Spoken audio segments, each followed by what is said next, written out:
I'm James Gardner, host of Your History, Your Story, a podcast for everybody who loves stories about interesting people and events told by those who uncovered them from within their own family trees. This, we hope, will inspire you to discover and celebrate your history and your story. Today, I'll be joined by my lifelong friend, John Sellar. Together, we'll be sharing memories of our fathers, Alistair Sellar and Jack Gardner, in an episode we are calling Our Dads, an Enduring Legacy of Friendship. Al and Jack met in 1925 when they were in the second grade in Bloomfield, New Jersey. They had a rare friendship that lasted their entire lives. Both men's lives exemplified the strength, courage, and determination of the greatest generation. John and I will tell stories of how our dads' friendship continued throughout the years and eventually grew to include their wives and children.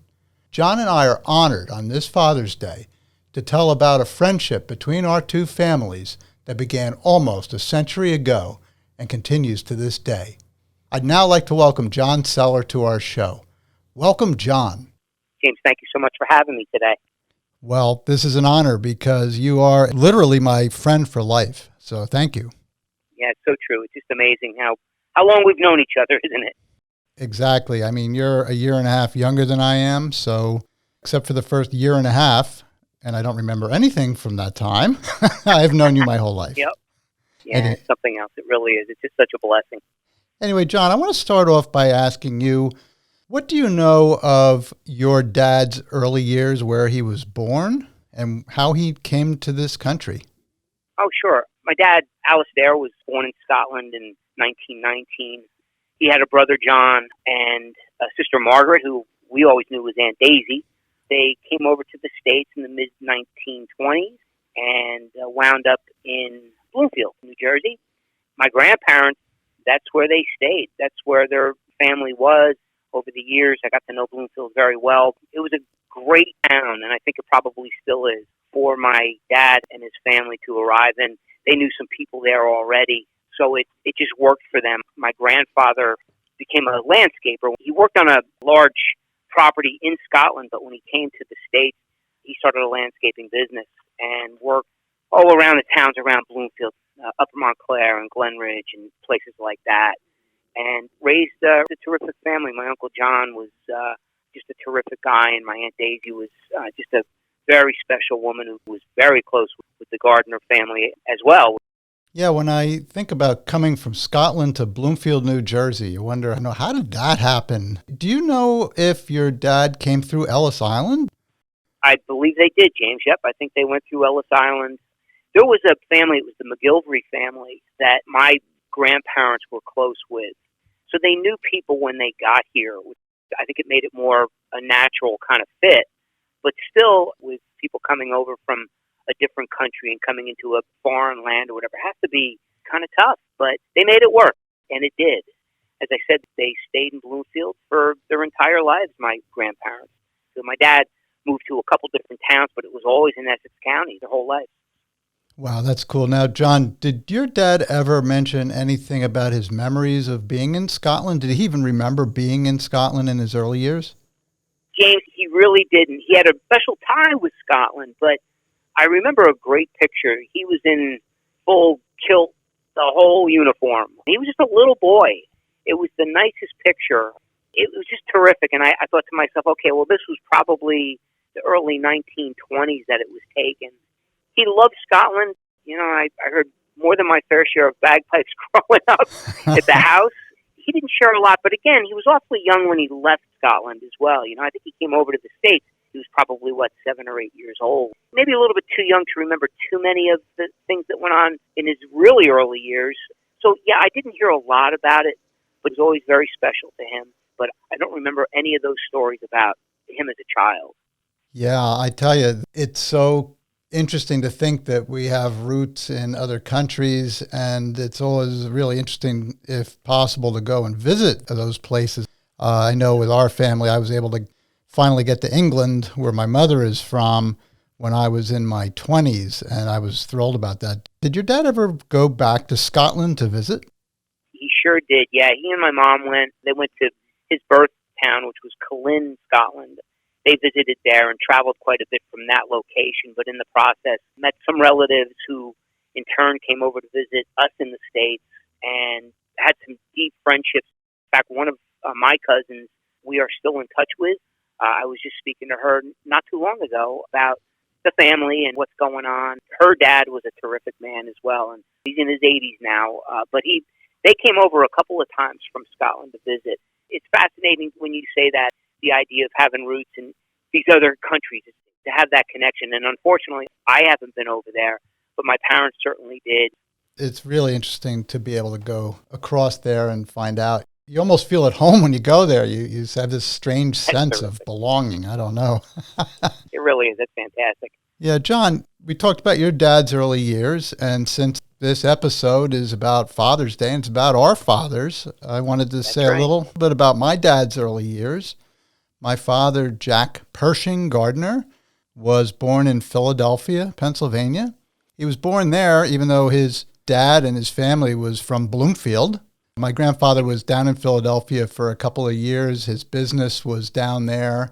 He was a flag manufacturer at the time, and he went on to become a flag decorator. So they were down in Philadelphia right around the end of World War I, 1918, right at the height of the Spanish influenza pandemic at the time. So thankfully, my father survived that. And it wasn't long after that they moved back up to Bloomfield, New Jersey. They lived on what's called Broad Street. My grandmother was from Scranton, Pennsylvania, so they had some family there. So they would go out there on vacation sometimes. But I did want to point out my father's interesting middle name, Pershing.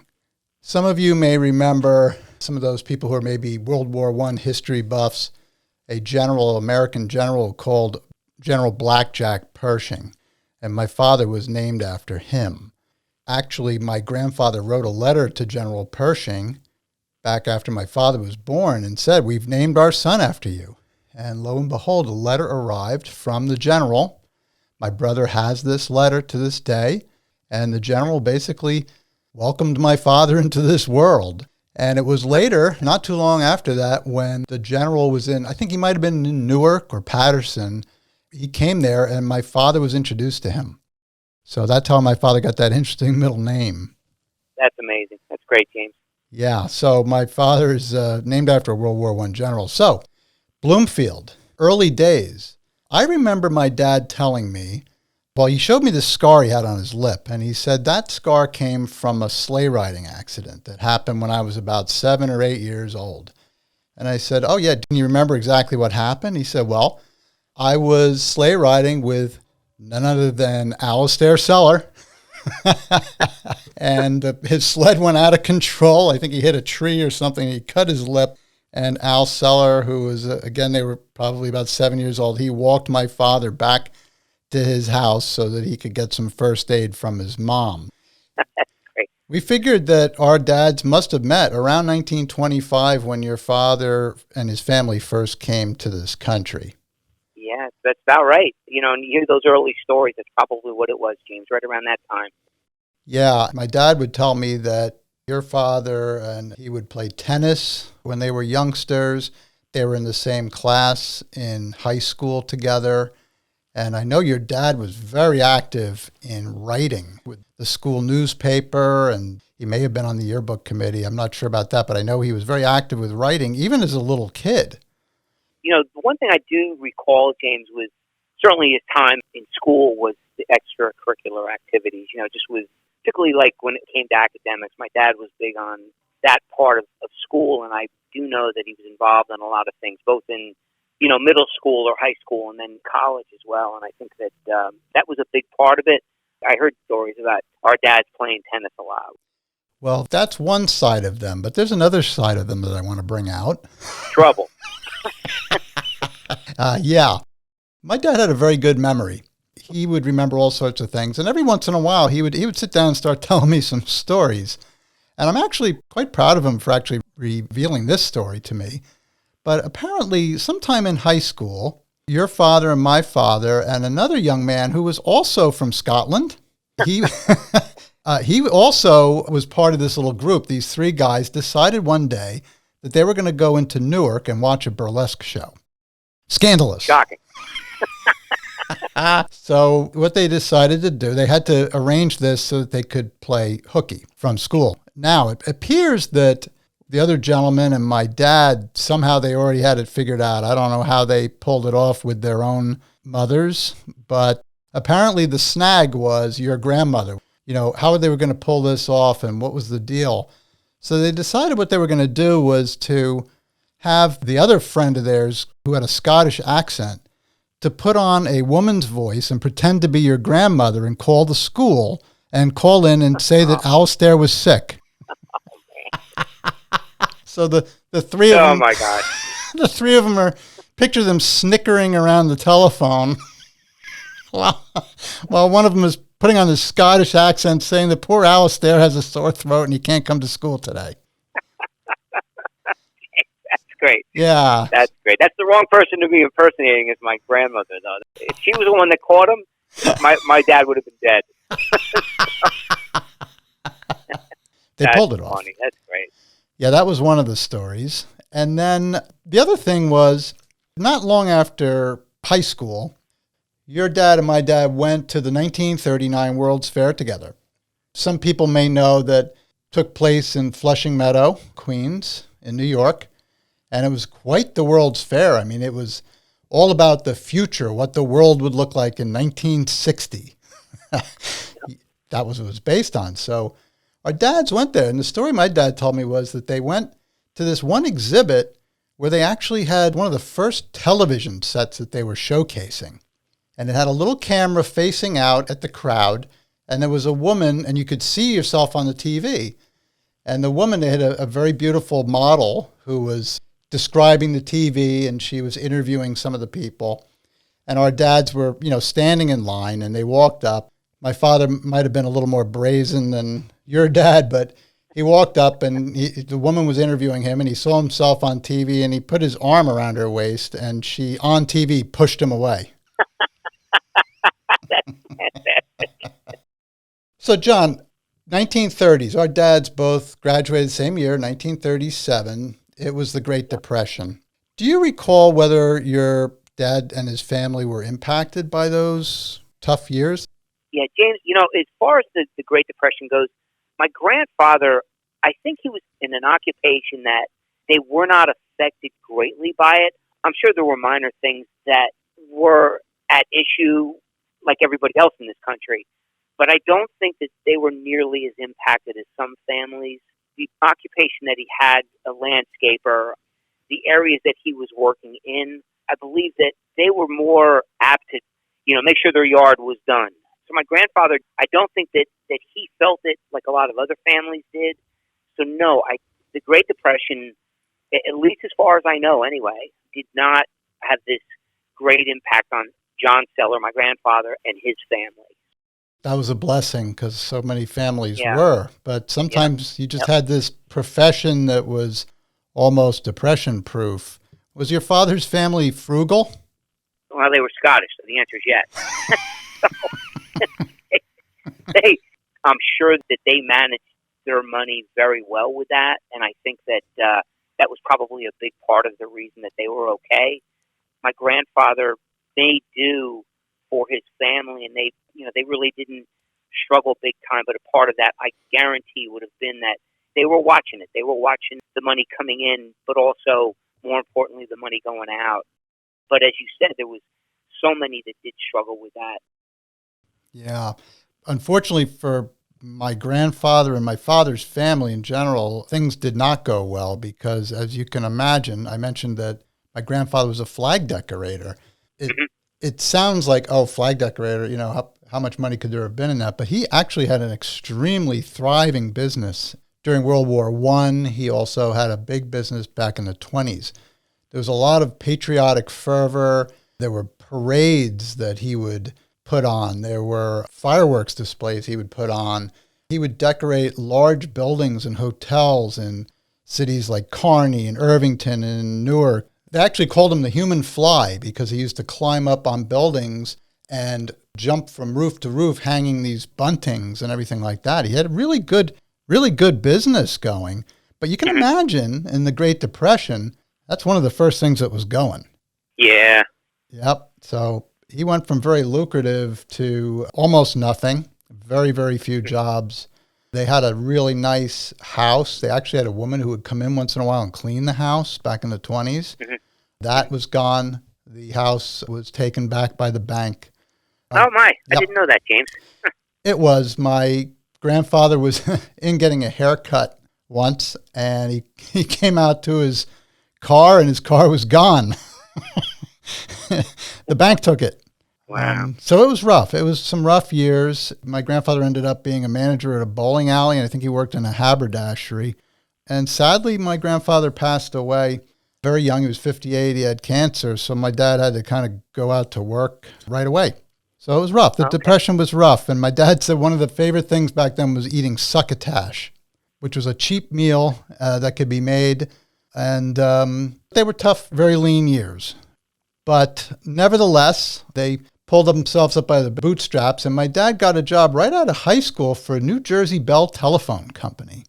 Actually, one little aside, my dad told me that when he joined the telephone company for $13 a week, one of the men who worked in the department was quite an elderly man who was getting near retirement who actually had worked with Alexander Graham Bell. How about that? Wow. But let me switch back to your dad now. So when your dad graduated from high school, what did he do? He went to the University of Wisconsin. To think back in that period of time to go from Bloomfield, New Jersey, and then go halfway across the country to Wisconsin to go to school.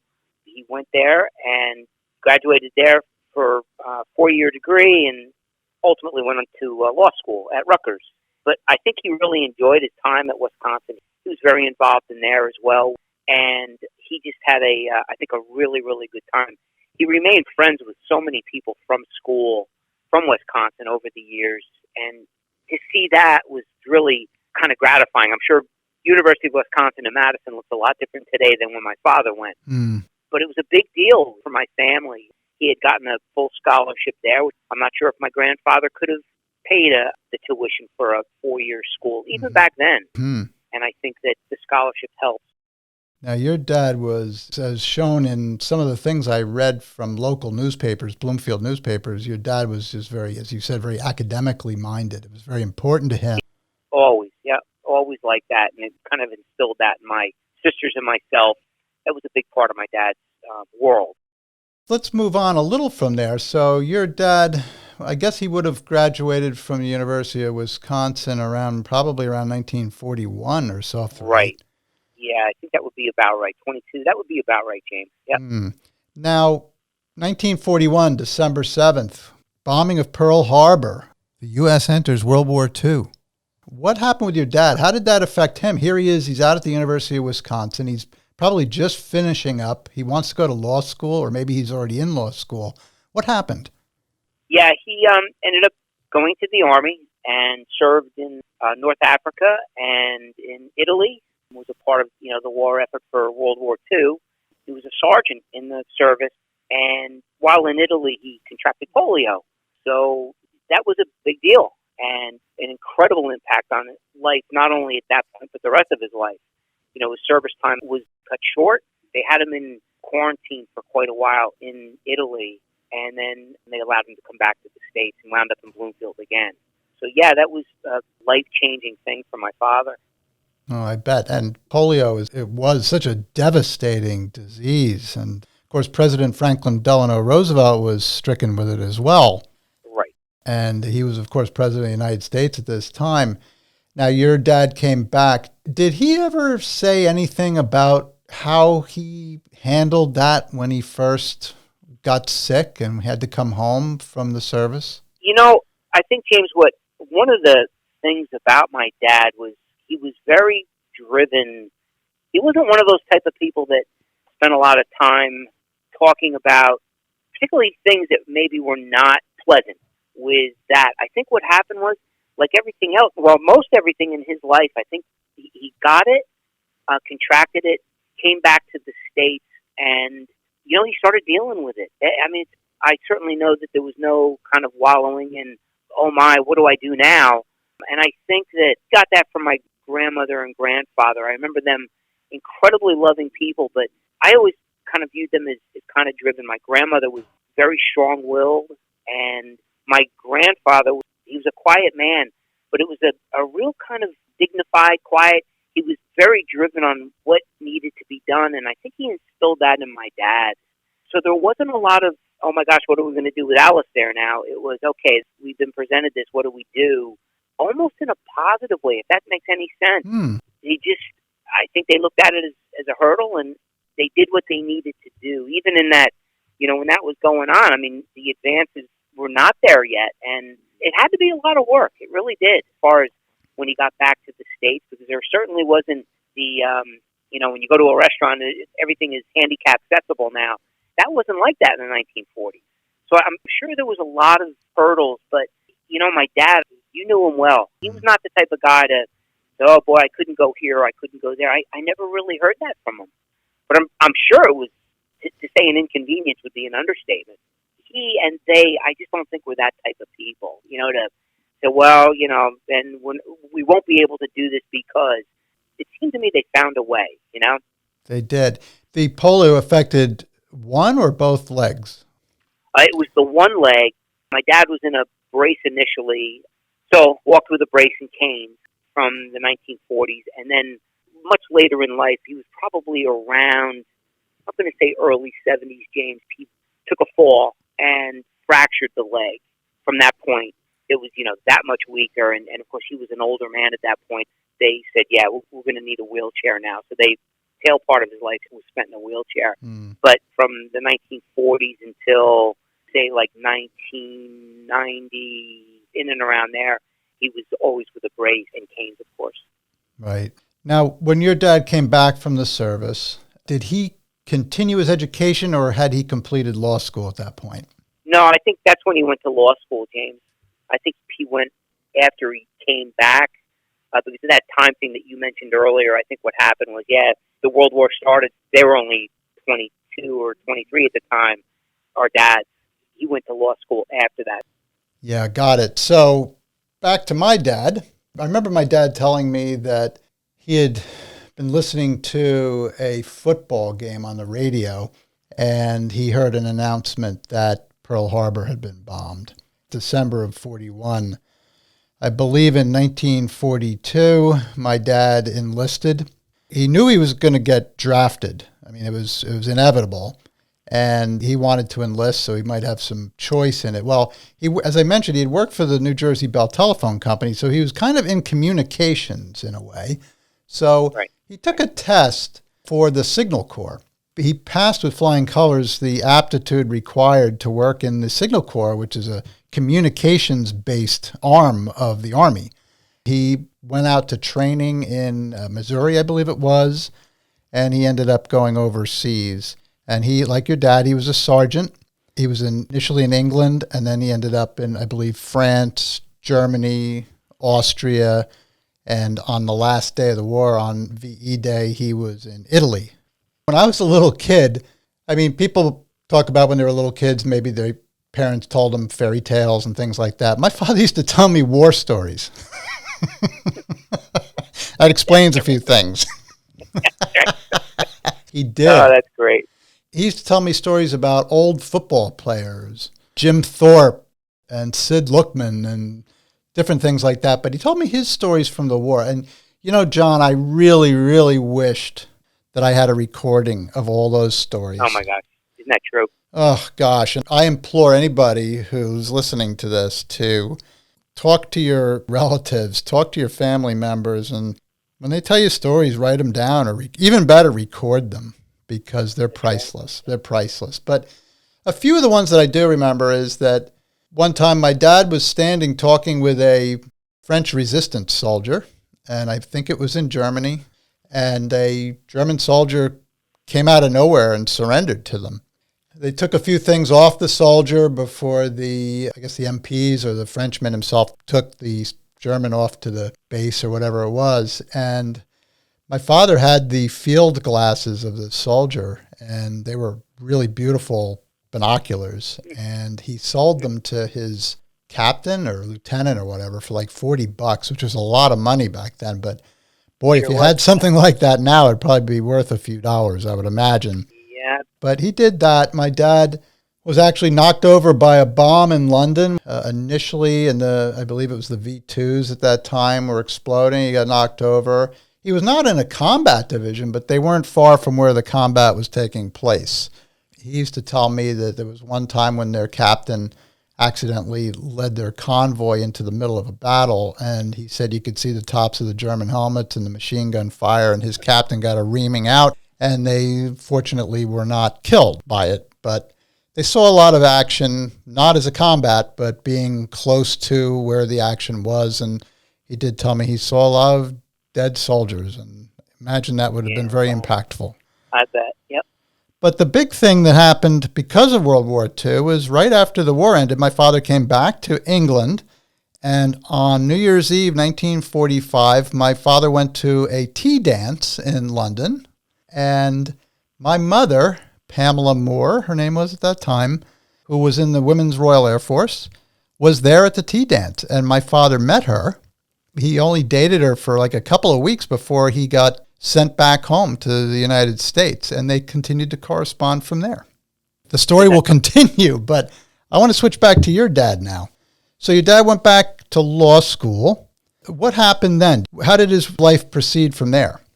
Yeah, after graduating, he wound up at a law firm in Newark, where he worked pretty much his entire life, later moving to Roseland, New Jersey. Much later, though. My dad was at retirement age when they transferred the office from Newark out to Roseland, started practicing law there, met some incredible people, some judges, superior court judges that he worked with when they were young men still at that time. It worked out really well for my father. He wound up in a firm that the partner of that firm was the nicest man. He just took my dad under his wing. They became very close, just a good man. Quite a bit older than my father at the time, but they remained friends right up until this gentleman retired himself, and my dad ended up becoming one of the partners in this firm and remained so until after he retired. They kept the Sellar name. Believe it or not, I think even until after he passed away. It was a career that my dad always loved, but he was the president of the New Jersey Bar Association at one point. I don't know about the word influential, but a lot of people sought out his counsel. It was fascinating to watch him, and my dad was just, he never blinked. He never got kind of thrown away from what he needed to do. He was a real professional, and he took it seriously like he did his schoolwork. This was an important thing. He did. He sure did, James. Yeah, he really did. He was, I hate to, he's my father. For me to say that somebody's going to probably say, well, what's he going to say? He was an honest lawyer, to be honest with you.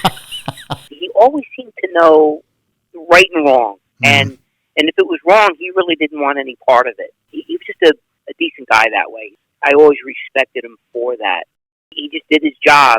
I think he did it well, and I think people respected it because they knew that he wasn't that stereotypical, just say what you need to say in order to get things done.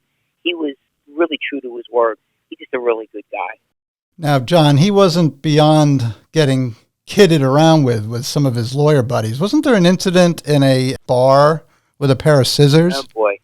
Oh boy. Yeah, my poor dad, like his son now, my dad lost his hair very early on. He did the dreaded comb over. It looked awful.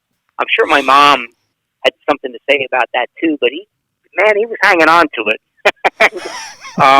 I'm sure he took a lot of ribbing from his friends, and they were out after work one time.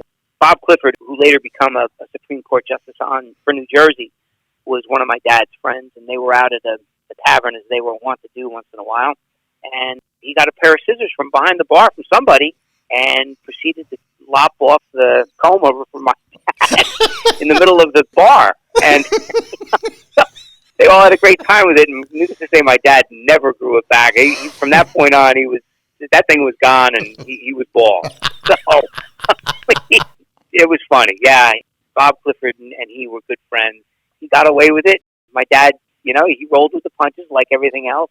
It was okay, Oh, yeah, so that was. I'm sure my mom was very pleased about it too. It looked awful. The end of the dreaded comb over. That's exactly right. So John, on my dad's side, he's back at the telephone company in Newark. They had held his job for him. He was gainfully employed. And while he was there, he was still corresponding with my mom.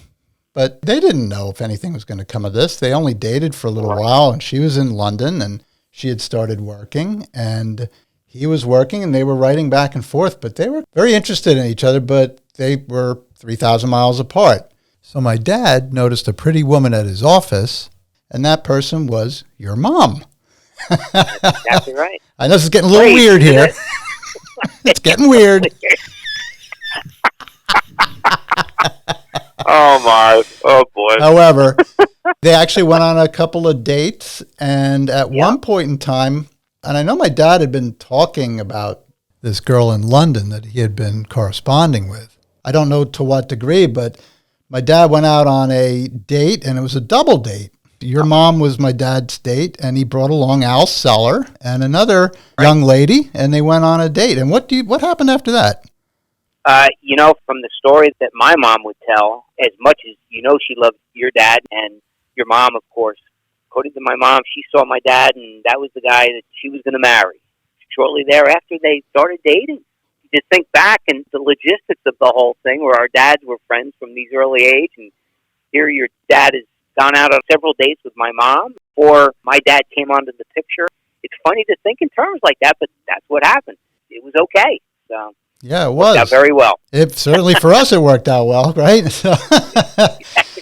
Right. The other, or we wouldn't be talking. Or we wouldn't be talking. The next thing that happened was that my dad asked my mom to come to the United States, which she did in January 1948, and they married on May 1st. John, the other thing is that, I don't know if you heard this, I think maybe we've had a conversation about it, but your father's sister, whose name was Margaret, you called her Aunt Daisy, we always called her Margaret, right. She actually went on a trip to Scotland and England right after World War II. While she was over there, she made a trip into London to visit my mother before my mother even came to the United States. How about that? It's just amazing. The connection is so deep on so many levels between the two families. It's really something. And your Aunt Margaret, Aunt Daisy, became one of my mother's closest friends until the day your aunt passed away. Exactly that was right. Yeah. Many years. A lot of traveling together. That was fun to think about that long-term friendship. So my mother ends up coming over to the United States, and my mom and dad get married in 1948. What year did your parents get married? Do you know, John? I want to say it would be right in that time frame, 47 maybe. Mm-hmm. I don't know if that would be accurate. I don't know if they got married before your folks or not. Yeah, it was close to it. It would have been right in that time frame anyway. I know that. Yeah, so there's a lot in common now. Two high school friends, they went off to war, they come back, and now they've met the women they're going to marry. And the families begin. So I want to ask you about your family growing up, and what was it like growing up with Al Sellar as your dad? James, I cannot express the respect I had for my dad. He was like the foundation for our family. He was certainly the breadwinner of the family, but even he'll say that my mom had the tough job. My mom was the stay-at-home mom and raised my three sisters and myself. And my dad, he was just the foundation. My mom ran the house, but they made these decisions together as far as certainly where to live or decisions about my sisters and I. My dad was just, it was very funny. He, again, because of the time frame, I think that World War II people, they were a little more, I don't know if the word stoic, but expressing feelings and things like that. My dad was not a big I love you or a hug kind of guy. Mm. But at the same time, I cannot imagine a father loving his family more than my father. Mm. He was just so devoted to his kids and his wife. Like simple things like he was busy, but he would, anytime I had a soccer game in high school, he'd always take off work early and make sure he got up to see me play. When it wasn't around the corner, it was from Newark up to Caldwell, which was, under a half an hour or so. But it was a little bit of a distance. But I always appreciated that so much that he, the guy to always be there. Anytime my sisters or I had something going on, both my parents, they always made a point of being there to support us. He was great that way. He wasn't a great storyteller, but he loved to laugh. He had a great sense of humor, and it's one of the things I think about when I when I do think of my dad. He loved the joke. He was very quick. He was a smart guy, and he was really quick with, he got the joke, but he was a lousy joke teller at the same time. And he was a fun guy to be around. He loved family. He loved friends. Many times with people in my own life, like friends of mine, he was always interested in them. He always showed interest in what was going on in somebody else's life. And I always loved that about him. It wasn't, in my mind, as hardworking as he was. He always had time for like the little things, to kind of let us know that we were cared for and loved very much. Again, because he was old school, like it was World War II. That generation, a lot of guys didn't do that. You know, it wasn't, oh boy, and I love you kind of group of people. And my dad was one of those, but at the same time, I really mean that. I can't imagine a dad loving his family more. He was just a stand-up guy, somebody to really look up to for me. Now, John, you have 3 sisters, right? Yeah. And you had an older sister that your mom and dad lost as a child. Yep, they did. Her name was Denise. This would now be, the early 50s, I guess. She came down with an illness. I'm not sure what caused it, but she ended up passing away, and it had a big impact on my mom and my dad, of course. But I remember, years later talking to my mom about it, and it was tough. That was a tough experience, and that was their first child as well. That was a hard period for them, that sense of loss. I was thinking about when you said your dad wasn't sort of one of those huggy feeling sort of people. And my dad was really the same way. He was not a sort of huggy person, but I felt totally loved by him. Yeah, he was a great guy, James. You know that. Your dad was terrific. He really was. And he, like with your dad, our dads were kind of older for us. My dad was 40 when I was born. I think your dad was probably close to that. Yeah. Same age, yep. Yeah, growing up with my dad, I have my older brother, Keith. He's 6.5 years older than I am. So it's just the two of us. And my dad was a phone company man. He had a carpool many years that he would come home pretty much on time every night. I barely remember any nights where we did not eat dinner as a family, which was priceless. Same thing here, James. We all sat there and ate our dinner together. Often the news would be blasting on the radio. Don't ask me why. But eat your meatloaf. Eat your meatloaf. I really idolized my dad, and he was always there. He wasn't the throw the ball around type of guy, but as I said, he used to sit and tell me bedtime stories, and he would help me with my homework. He would always be interested in how I was doing. He loved to laugh. He used to use sarcasm sometimes. Well, some people would say all the time. Somebody called him once the high priest of sarcasm. But he loved a good laugh, and when he would get going, he really, really would laugh. He just made me feel secure as a kid.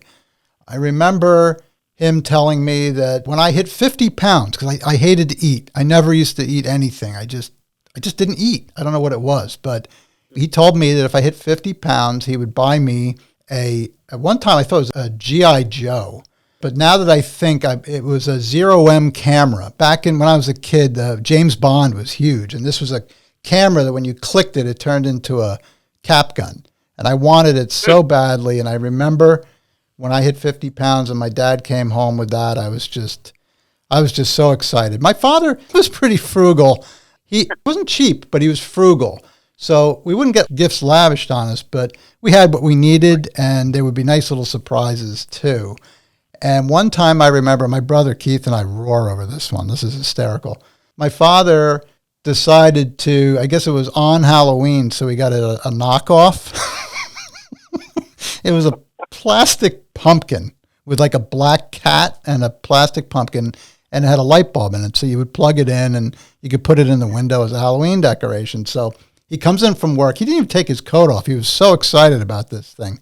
My brother was there with a friend, and I was there, and we come into the dining room, and he says, watch this. And he plugs it into the wall, and all the lights in the dining room go dim, and there's this loud explosion, and the plastic pumpkin just exploded, and it just melted. Beautiful. All over his hand. Thanks, Dad. It made our day. We were roaring. He didn't think it was so funny. Oh, that's great. That's great. But he cared a lot. My dad he would sit and listen and ask me how I was, and he cared, and he idolized my mom. He was just a wonderful dad. Just so grateful to have him as a dad. Sure was. But John, one of the main reasons we're telling this story is because our dads were great friends and always were. But our families became friends. And that's what I want to talk about. What are some of your memories of the things that the Gardners and the Sellars used to do together? James, it's so funny. Growing up, there were two families that I just always think of as a child, and that would be the Sherman family. That family was terrific. They lived around the corner from us, or right next door to us, on one street, but then later on right around the corner. But then it was the Gardners. It was your family. I cannot think of a time that the families weren't involved in something. I always remember 4th of July cookouts, particularly over on Burkendine Road, where we would sit on this hill, and there would be a whole crew there. The Gardners were the common denominator for our get-togethers. So, yeah, because we lived in the same town, or at least one town over, West Caldwell and Caldwell, we always were able to get together easily, and we did. So that was a big part of it. And then, of course, our trips down the Jersey Shore to Ocean Beach, those are just ingrained into my brain. I just remember so much fun just hanging out with you, but our parents have so much fun together. They certainly taught me a lot about friendship and what it meant to be friends. It had to be effort on their part, to get together. They all had different jobs, getting together and just enjoying each other's company all that time. Such a part of my childhood. When I do think of that, it's the Gardner family. It's you and Keith, and our parents hanging out together. I remember being down at Ocean Beach, and they just wanted to have their time together. And I remember, okay, go fly a kite or something. We'd be out the door, and they would enjoy their time together, and you and I would hang out and just have a great time and down at the beach or in and around the cottages down at Ocean Beach. And it was just such a part of growing up, the picnics and the get-togethers. Of course, although you and I, we were not directly involved in it, the New Year's Eve parties at my parents' house, and Jack and Pam Gardner being there every single year. And then when our dads passed away, our moms continuing to get together and have dinner for New Year's Eve and just kind of enjoying each other's company. It really is a special thing. If you even took out all the time together, which, now we're coming up on 100 years, it could be a decade, but if you crammed those things into a decade, it would have been just as meaningful. It's, the Gardner family is so special and so many memories from not only myself, but my sisters, hanging out with Keith while they're down the shore. It was just a natural fit, and it always was. And to this day, you and I doing the same thing. You know what I mean? It's just being able to talk on the phone every few weeks is really just a continuation of that. But it's just so many great memories of your family, James. Oh, thanks, John. I totally agree. When I think about Ocean Beach, I'm a little older than you are, so I maybe have a few more memories of it. But me having an older brother, who, by the way, has an amazing sense of humor. He always has. And he can, he's like me. Sometimes we laugh at things that other people don't think is funny. And I know you're a lot the same way. But as I said, he's 6.5 years older. And, of course, you had older sisters. So they could kind of keep their eye on us a little bit, too. So our parents could have a little time. So kudos to them for keeping an eye on us. But I do remember putting up with us. I remember flying kites on the beach. I remember when I hear some of the early Beatles music from 64, 65, Who Loves You and Help and things like that, it brings me back to lying on the beach, and it was like a big family. It was the Sellars and the Gardners, and often my grandparents would come down. Of course, your parents always embraced my mom's family, who would come over from England, my Aunt Audrey. Lying around, we'd have maybe a cooler of something. There'd be an ice cream sandwich guy who would come around, and I remember you dropping one in the sand once and eating it and crunching on the sand. Impossible. And, of course, the thing I do remember the most was the Seaside Heights night. That's right. It's a magic that, other than Christmas, I can't think of something that brought more thrill to me in those days was the thoughts of going to Seaside Heights Amusement Park in New Jersey. We'd be on the beach, and you get the Beatles playing on a transistor radio, family all sitting around and talking. And I remember your dad, he would, of course, have to wear the long, usually dark pants, but he had this Yep. amazing tan. He really tanned well. And I remember my dad would help dig out stuff for like sandcastles with me and stuff like that. I remember your sister and my brother making a car for us in the sand, and they put a trowel in the sand and they wrote on it the SSJJ, James and John. I remember that very well. I do remember that. Yep. Yeah, there's a picture of that, and I'm going to see if I can get that out and get a copy made of it. But I remember that. But the Seaside Heights night was, we don't know who was watching us or who was assigned to watch us. All I know is we were having a great time on all the kiddie rides, and it was just a thrill with the cotton candy and everything. So those were just great days. I remember the New Year's Eve parties, because what that meant to me was that my brother and I were going to have chicken pot pie. Frozen. And he would let me. That's how you had to eat it too. And we had to eat it. They're going to the Sellars.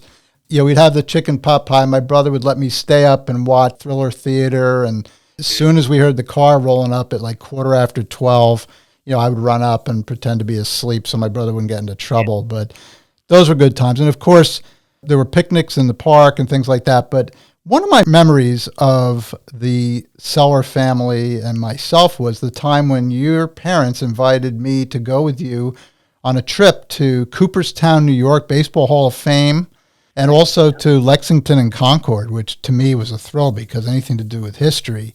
And what a great time we had. Do you remember that? Yeah, it really was. Yep. And of course, one of the things I remember was we were in the hotel one night and the fire alarm went off. And we had to be evacuated from the hotel. We got up, we went into your parents' room, and I remember your poor dad. I mean, he was moving like lightning. He was putting on his brace, and your mom was helping him, but they were like clockwork. We got out, and it was like 2:00 in the morning, and we made it okay. But they took us all over the place, and we had so much fun. That was a big trip. That wasn't it. That was a great trip. It really was. It really was. So I want to move on to kind of the later years of our dad's final years. I might start with my dad only because he had passed away first.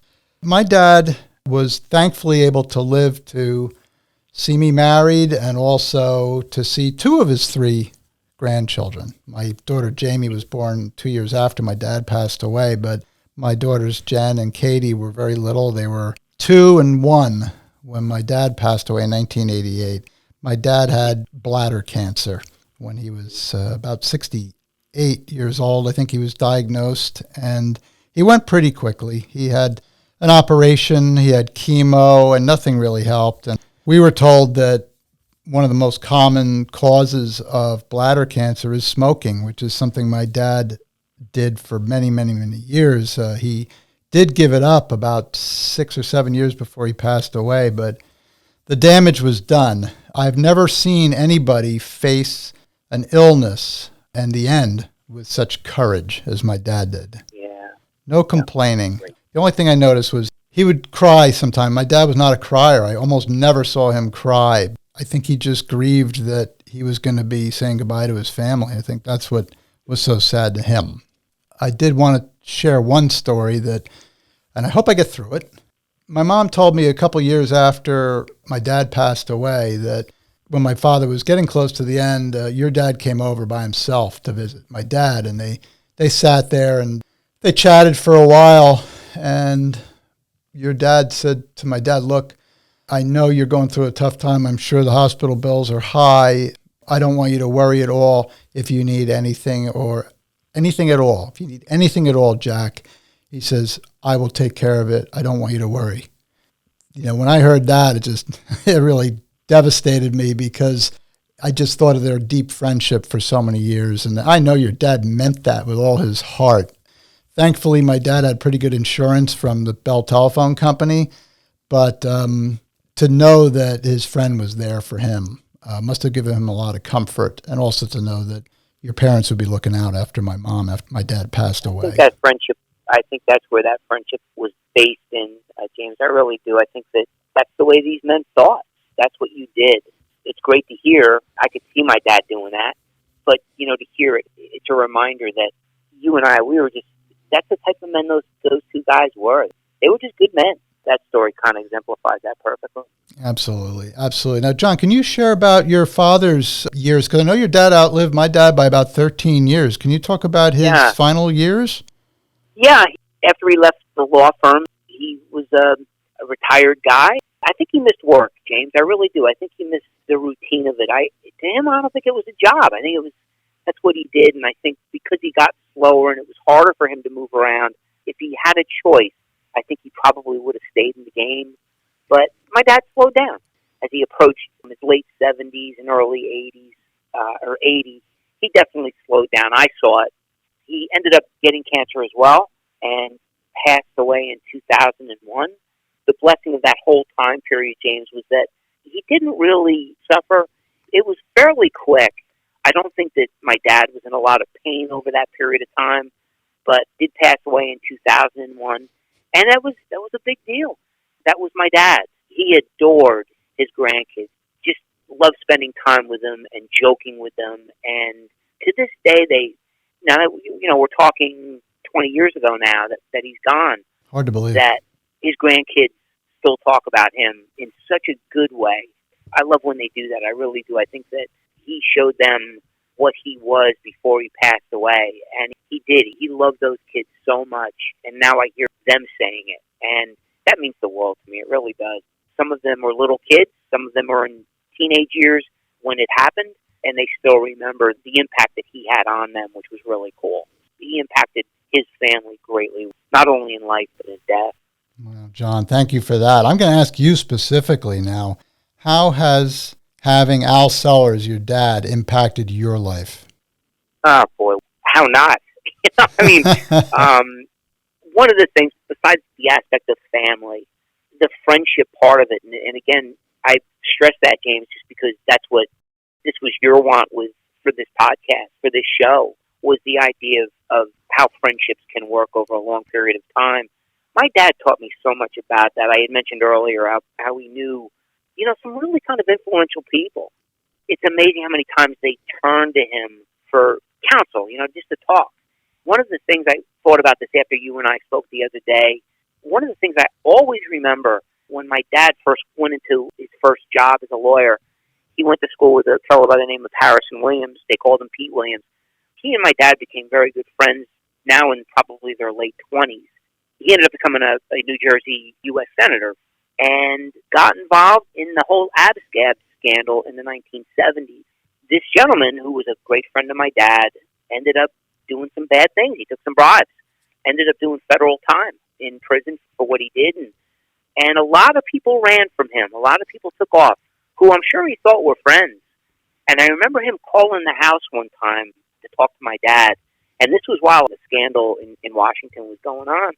My dad wasn't a criminal attorney, so it wasn't about that. He needed to talk to him about something else. But he called him as his friend, and my dad spent quite a bit of time on the phone with him. And after he hung up, I thought to myself that, and I said this to my father, that, do you think you should be talking to him? Won't that kind of drag you down with him? Like, somehow you'll be tied in. And of course, my father had nothing to do with abscam. Mm-hmm. I'll never forget what he said to me that day. He said, he made a very, very bad mistake, and he knows it.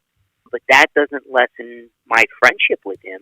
He knows he made a mistake. I know he made a mistake, but I don't think any less of him. He's my friend, and he needed to talk. And I thought to myself, wow. Yeah, that's what friends do. We all have a past. We've all made mistakes in our lives. You're supposed to run towards people, not away from them, when they've proven over and over again that they're your friend. He taught me a really big lesson that day, and I try to embrace that. I think that my father instilled that in me. And the other thing, too, James, the whole idea of empathy, because of my dad's illness, if I even said that illness, he'd be like, it's not an illness. If I use the word disability, my dad almost used that as a lesson for not only me, but my sisters and people that came in contact with him. I didn't think of my dad as having a handicap. I can honestly say this. I don't think I ever heard him once in my life complain about the hand he was dealt in his 20s. So from, almost 60 years, he dealt with having to go from point A to point B, where everything had to be planned out safely because he wore a brace, or he in later life had a wheelchair. I don't think I ever heard him complain about it. And it taught me a lot about people with disabilities, that, yes, it is a disability, but only to a certain degree. You can still be whatever you want to be. And my dad, to me, proved that, because it had to be an incredibly frustrating at times thing. My dad didn't let that get in the way of what he needed to do. And sometimes, again, rightly or wrongly, sometimes I lose my patience with somebody that says, oh, I have the sniffles, or, you know what I mean? Like, boy, when I hear that, I'm like, boy, there's people that are without limbs, or without the use of limbs, or things a lot worse than just having a common cold. He taught me that. He taught me to have empathy towards those people that are less fortunate because of it. I think that's one of the profound things that I think he taught my sisters and I, that you don't have to look at anybody. I never thought of him as having a disability. That was my dad. And he did, to me, all the things that dads do. And now I look back and I go, yeah, it just taught me an awful lot about those things, James. And I'm blessed because of it. I carry that now. I carry it with people that I deal with.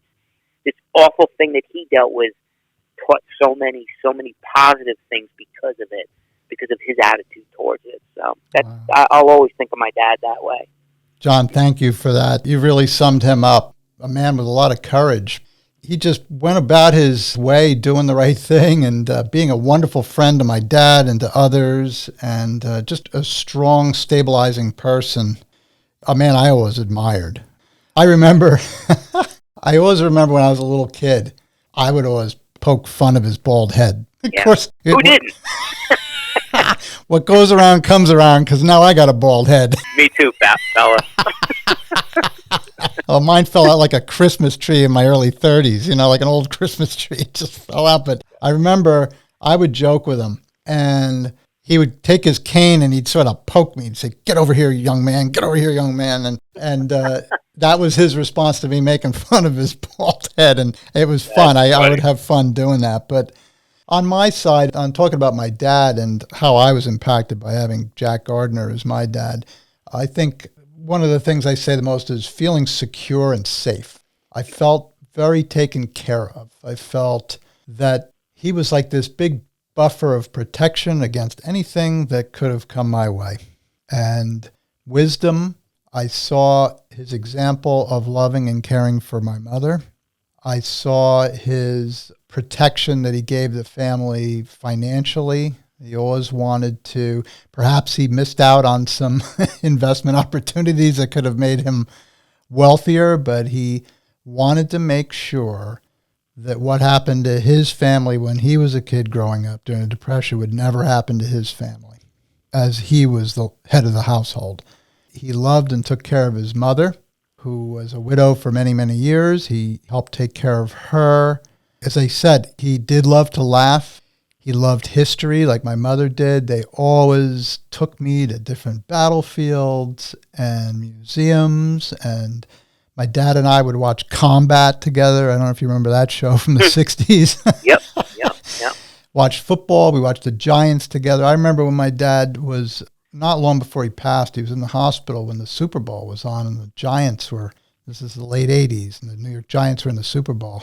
And I remember watching the game with him, and what a joy it was to be able to do that with my dad. And I think I've been impacted in a way that I saw an example of someone who loved their family, loved their wife, and was always a stand-up, honest guy. And again, he cherished friendships as well. And my dad didn't have a lot of close buddies. He was always my mom first. He did join the Lions Club because my mom kind of forced him to. So he did make some friends, and he played tennis for a while and did things like that. But he always wanted to be around my mom. But Al Sellar was always his friend. Yeah. He always spoke fondly of Al, and none of them ever turned down an invitation from the other one, did they? No, I don't think so. But my dad was really someone who I always, to this day, I miss him. And he's been gone 33 years. So that's how I was impacted. I hope I can be close to the man he was. My next question I want to ask you was, how did our father's and our family's friendship impact your life? Oh, James, I mentioned it earlier, James, with just all the things that we did together. You talk about the security that your dad showed your family and everything. There's something really, really deep in having close friendships like that. To see our dad be so close for so long, and then have that transferred to you and I as well. I just think that just makes your life more complete. Having people in your life that you can call up and just talk to, and not just about superficial stuff. You know, you and I talk about some pretty deep things. There's a couple of guys I do that with, and you're right at the top of that list. And I think I got that from the example set by our dads. I knew they were close, and had been close for a very, very long time. And there's something very empowering about that, how it influences your own life as far as almost a sense of security that you can certainly, you know, I can talk to my wife Sam, and you can talk to Kelly, and we do. But there's times that talking to a friend is a great thing, and talking about things that other than how's the weather, talking about what's going on in our life is really good. We learned that from watching our parents do the same thing. I really agree with you, John. That's definitely the way I feel. I mean, we mentioned it before that in 2025, that's 4 years from now, our families will have been friends for 100 years. Great. You know, in our lives, we have friendships that come and go. Sometimes it's just a natural thing that happens when you move away, or you're at a different phase of life, or sometimes you have an argument or two or what have you. It happens. But our families have been almost 100 years friends. And of course, there's been a lot of incredible people who've been part of that friendship. You mentioned the Shermans. I always remember the Shermans, the great times we used to have with them at the different parties. And I know we had a lot of fun with them. And I know poor Jack Sherman and his wife passed away very young, sadly. And I remember your dad when he was very sick, and I went to visit him in the hospital. It was near the end, and we were talking about my dad. And he was kind of he wasn't 100% himself. He was very weak or whatever. And he says, Jack Gardner, best of friends. And he had this look of pride on his face. And oh my gosh, what a sense of warmth there is in hearing that, because it's my dad, and to know that somebody thought that highly of my dad, like I do, it's just very comforting to me. And as you said, you and I have been friends since birth, and we had some years where we didn't really talk that much. 2 years in school difference makes a difference. I mean, we had different friends, did different things. You were an athlete. I was not a good athlete. And yes, you were. Yeah, I was. I'm really good at the egg and spoon race, in case you're interested. Beautiful. But, you know, having a friend like you, and I have 3 daughters and now 3 grandchildren, but you and Sam have always been very concerned about our daughters, and if there's ever any problems our family is having, you know, you're always right there. I mean, you're always very caring. You've always been right on with calls at Christmas and Easter and birthdays and all sorts of things. And that's just so comforting to know that that call is coming, or that text message is coming, or what have you. You're in South Carolina, I'm in New Jersey, and I have never felt closer to you as a friend than I do now. James, that means the world to me, as you know. And I don't use this term lightly. There are a handful of men that I consider to be brothers, and you are one of them. Everything but the blood. I've always said that, and I'm sure I'm always going to feel like that. You are truly a brother to me. That's the way I look at you, and it is, again, I go back to what we were raised with. I think our dads were that type of men. You're supposed to look out for other people, and I think our dads were that way. I know what you are. I know how you are with others in your life. You are certainly like that with me, and you always have been, and you are a brother. Oh, thanks, John. Feel the same way. So I want to ask you, what do you believe your dad would have wanted his legacy to be? Oh, boy, James.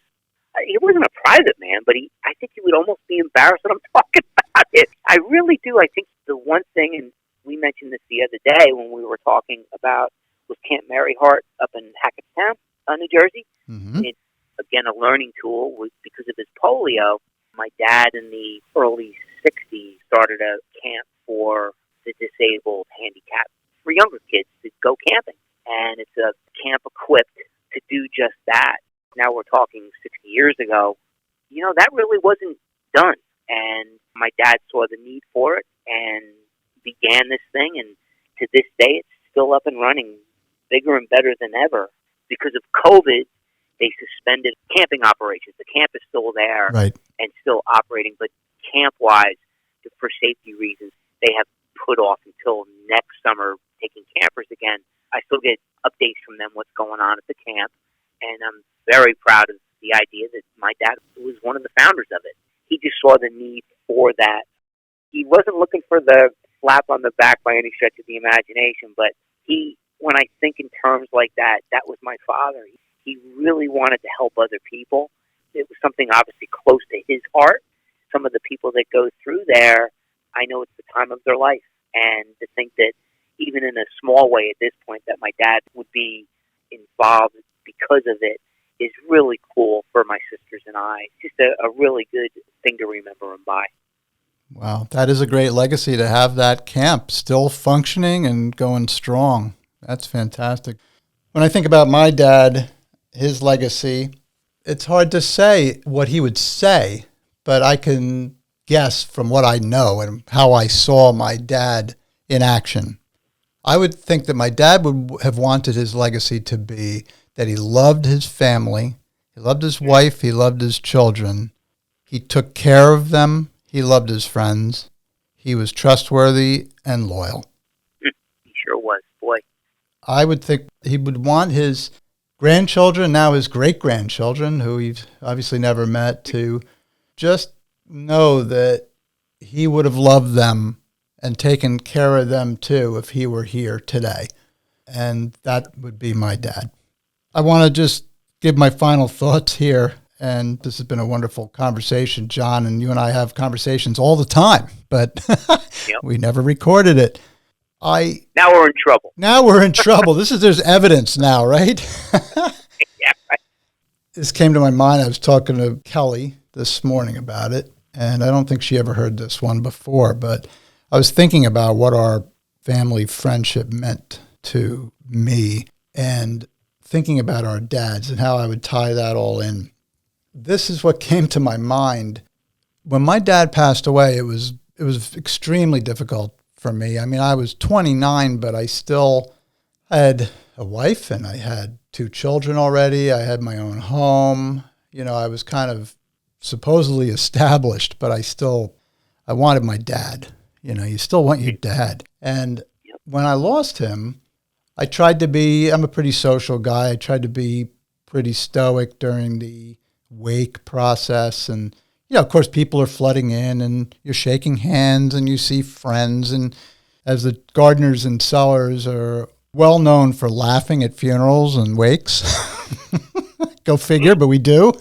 And I don't know that I cried a whole lot during the wake. I don't think I did at all, really, until I was sitting in the little section of the room at Van Tassel's funeral home where my dad's casket was. And I was sitting there, and in walked your dad and your mom. That's when I broke down. Wow. Because, hold on one second. This is 33 years ago. It just reminded me of how hard it must have been on your dad. So that's when I lost it. But nevertheless, it did remind me of the value of long-term friendships. And regardless of who goes first, that friendship will always continue in the person who's still there. That's right. And there's a lot of value to that. And John, is a huge value to have you as my friend, my lifelong friend. I know we're going to make it to 100 years in 2025, and we're going to go beyond that. Yep. So I want to thank Truly you. made. It is. I want to thank you for spending this time reminiscing about our dads and our families and our friendship between our families for the last 96 years. James, thank you so much for having me. It's been a joy. It really has. It's brought up a lot of good memories, and I'm just grateful for you. Thanks, John, and I hope the rest of your day is a really good one. Thanks, James. Okay, bye-bye. Bye. So, for all of our listeners, keep discovering and telling stories that inspire you and others. Have a great day. Thank you for joining us for this episode of Your History, Your Story. Please subscribe, share, and check out our website at yourhistoryyourstory.com for episode notes and bonus content. We'd love to hear from you if you have any questions, comments, or a story to tell. Be well and God bless.